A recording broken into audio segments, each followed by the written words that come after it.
Aujourd'hui, on va voir comment exécuter le soulevé de terre. C'est un exercice hyper intéressant à mettre en place directement dans ton programme d'entraînement. Alors, je ne suis pas le genre de coach qui va te dire qu'il y a un exercice plus intéressant que l'autre. Ça dépend vraiment de ton objectif, de ta morphologie et de bien d'autres facteurs. Mais c'est un exercice qui peut être super intéressant parce qu'il permet déjà de solliciter énormément de masse musculaire et surtout, il convient à énormément d'objectifs, que ce soit pour prendre du muscle, perdre du gras, perdre du poids, même de manière générale.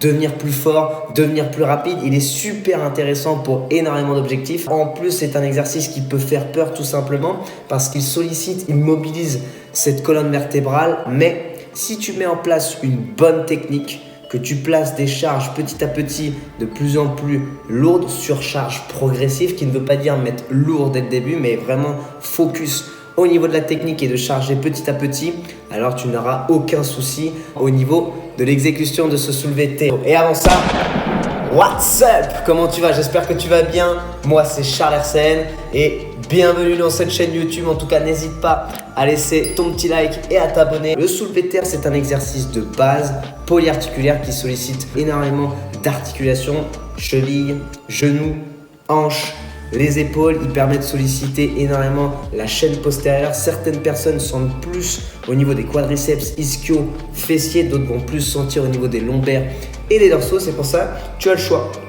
Selon comment est ta morphologie et comment tu es fait anatomiquement, tu peux plus placer dans un programme basé sur le dos ou encore basé plus sur ischio, fessier, plutôt chaîne postérieure quand même de manière générale. Au niveau du positionnement sur cet exercice qui est le soulevé de terre, je t'invite à placer ses tibias à quelques centimètres de cette barre, bascule des hanches vers l'arrière, une flexion au niveau de ses genoux pour pouvoir placer les fesses à hauteur de genoux. Ça va dépendre de ta morphologie. Tes épaules soient juste au-dessus de cette barre parce que si tu places le poids du corps, le centre du corps légèrement vers l'arrière, tu vas être déséquilibré et surtout être moins en sécurité par rapport à cet exercice qu'est le soulevé de terre. Super important, il faut que cette tête soit dans le prolongement de cette colonne vertébrale. Un petit tips, de placer le regard à peu près 2 mètres devant. C'est mon tips pour justement pouvoir bien placer cette tête par rapport à ce dos.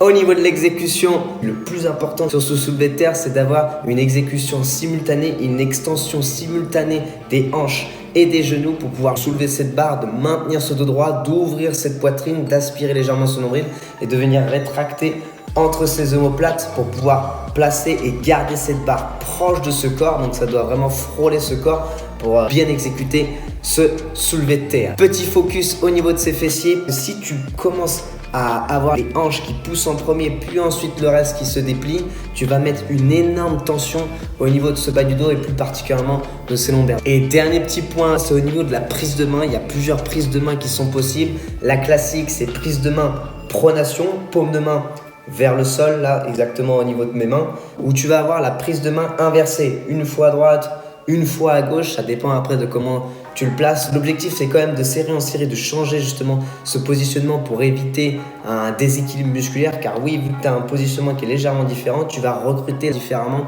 tout ce qui se passe au niveau de ce dos. Moi, dans un premier temps, si surtout tu es débutant, je t'invite à garder la prise pronation. Si tu es amené à faire des cycles de force et donc à prendre des charges plus lourdes, tu peux bien sûr prendre la deuxième option, inversée. On récapitule l'exécution de cet exercice qui est le soulevé de terre. Dans un premier temps, la maîtrise de la flexion de hanche, c'est super important sur d'autres exercices, par exemple comme sur le rowing à la barre, buste penché, ça va être super intéressant et super important d'utiliser justement cette flexion de hanche. Donc ça, je t'invite vraiment à travailler cette flexion de hanche.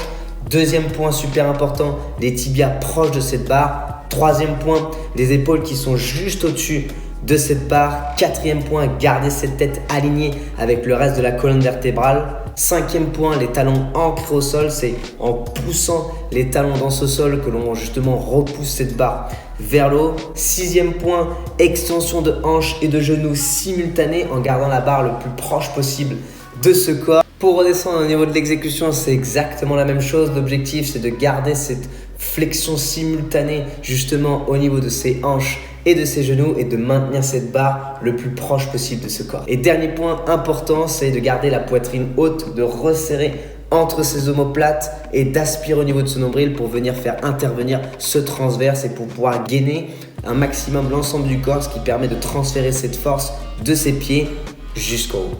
Je te montre à quoi ça ressemble avec un peu plus de poids au niveau de l'exécution de ce soulevé de terre. Je t'invite à laisser un petit commentaire. N'hésite pas à me dire justement dans l'espace commentaire, à discuter avec moi si j'ai oublié un point au niveau de l'exécution de ce soulevé de terre. Ça sert justement à ça, l'espace commentaire. Donc n'hésite vraiment pas à venir discuter avec moi dans cet espace commentaire.